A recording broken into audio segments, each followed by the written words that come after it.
সূরা বনী ইসরাঈল। বিসমিল্লাহির রহমানির রহিম। রহমান রহিম আল্লাহ তাআলার নামে। সুবহানাল্লাযী আসরা বিআবদিহি লাইলাম মিনাল মাসজিদিল হারাম ইলাল মাসজিদিল আকসা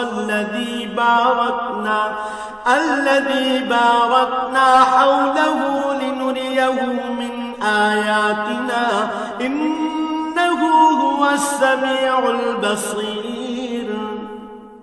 পবিত্র ও মহিমান্বিত সেই আল্লাহ তাআলা, যিনি তাঁর এক বান্দাকে রাতের বেলায় মসজিদে হারাম থেকে মসজিদে আকসায় নিয়ে গেলেন, যার পারিপার্শ্বিকতাকে আমি আগেই বরকতপূর্ণ করে রেখেছিলাম, যেন আমি তাকে আমার অদৃশ্য জগতের কিছু নিদর্শন দেখাতে পারি। মূলত সর্বশ্রোতা ও সর্বস্রষ্টা তো স্বয়ং তিনিই।